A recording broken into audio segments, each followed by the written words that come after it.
today on 15 on 15. Not giving up and always seeking guidance are some of the best advice to give new mothers who are trying to breastfeed. Plus, in our lifestyle segment, certain foods requires an acquired taste. We take a look at children's reactions to expensive gourmet dishes.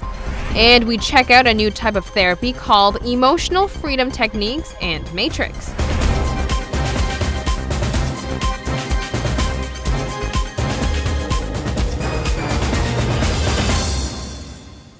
Thanks for joining us. I'm Yanta Liu. Breastfeeding is highly recommended from the World Health Organization.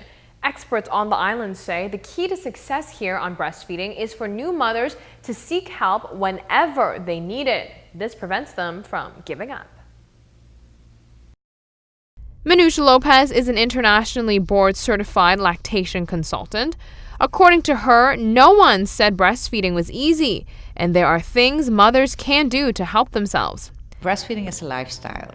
That's to start with. And it's natural, but it's not automatically that it goes right. To seek for help and get as much information as you can while you're pregnant so you can have a better start, because all mothers will get themselves in situation like, what I'm supposed to do next and how I'm gonna help myself. And the more you know, the more you wanna know, the more you read, then you become fanatic, like, I want to do this, and I go for it. Her best advice is, if you need help, seek guidance right away and don't give up.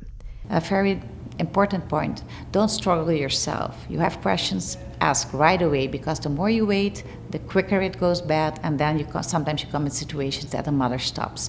And the most common thing that I heard of misperceptions is, I don't have enough milk, and that's not true.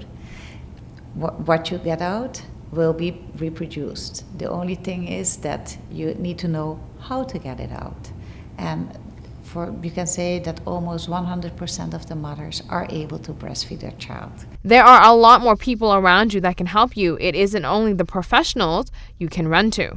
It's not all about the professionals helping the mothers. There are so many mothers out there that gave breast milk themselves, and they help other mothers that have, small babies, and they can give tips because all their experience they can use to help other mothers. And at the point that they don't have answers and the mother doesn't know where to go, they call Proleche Mama, or they seek us on Facebook or on WhatsApp, and then they will get answers to their questions. So that helps us to make it possible for Aruba to make the figures go up. Moving forward in a different local topic, exceedingly talented athletes on the island of various sports is hard to find. It's safe to say there aren't as many top-notch professional players being developed on the island compared to the United States or Holland, let's say.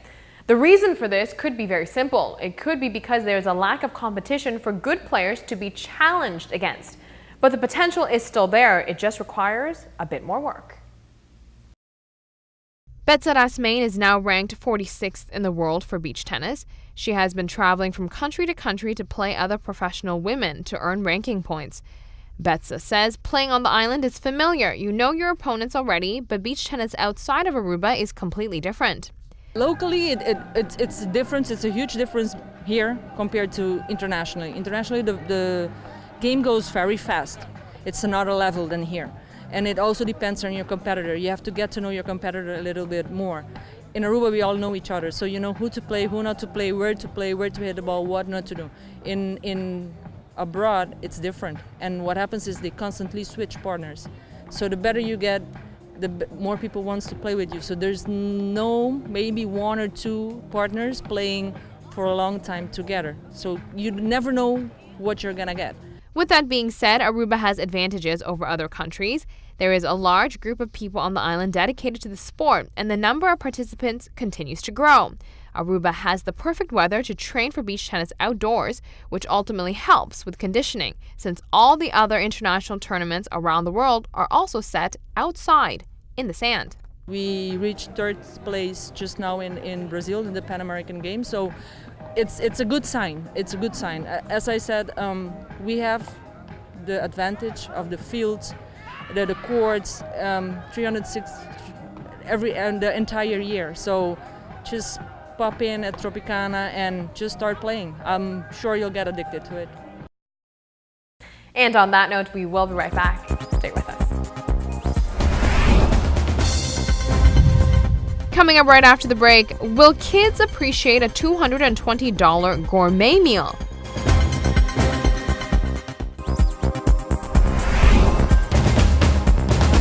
Thanks for staying tuned to 15 on 15. Now, we all know different cultures enjoys different kinds of foods, but it doesn't stop there. Adults and children also taste food differently as well. When it comes to expensive gourmet meals, the majority of us adults are able to appreciate it.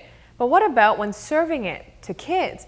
Take a look at the children's reaction to a $220 7-course meal. Go to the door, go to the door, go to the door.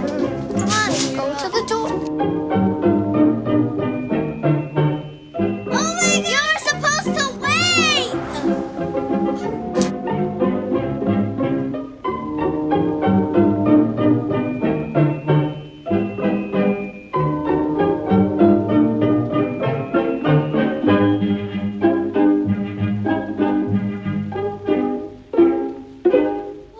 What's your name? Rowan. Rowan, I'm Karim. I never had a chance to go to a fancy restaurant when I was a child. I grew up on a farm and I had a lot of things we were raising ourselves, so there was a certain connection to everything. Thank you. Please take your hat.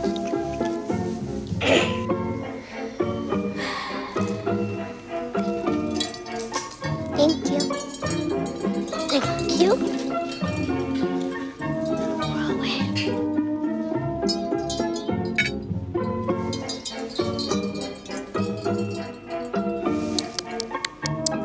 I think the basic goal today for the children to really discover a lot of flavor, a lot of layers, a lot of texture, experience something maybe very unique for them. Welcome to Daniel. Have you ever been to Daniel before? No. It's just like when you travel, we're taking you a little bit on an adventure here. That shaped like an eel. No, it looked like a snake. Eel. Snake. Perfect. Et on le pack. Il est là. Just avocado and jello. Yes, why do I have two knives? Starting your meal with the salad of lobster with fresh out of pan. I ate it in Maine. Oh, the lobster in here is good. Let me taste it. I love it. Artery. Yeah, I don't know what this orange stuff is. I can't wait until we have dessert.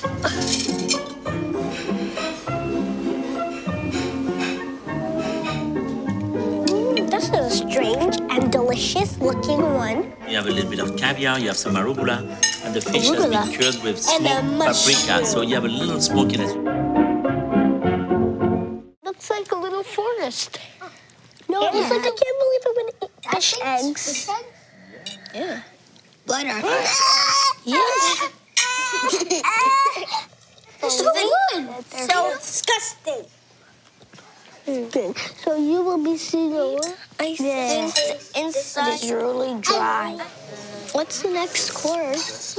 Not every course went well or were they popular, but they seem to have enjoyed themselves with a lot of laughs. Let's take a break. This is what's coming up next. When we return, a new form of therapy is about to be introduced on the island that looks deep into the root of the problem.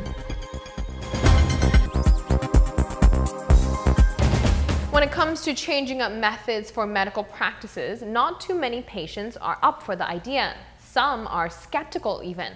Well, let's see how you feel about this one. A new group of psychiatrists, psychologists, physiotherapists, and more on the island are adapting to a new form of therapy called Emotional Freedom, or Matrix.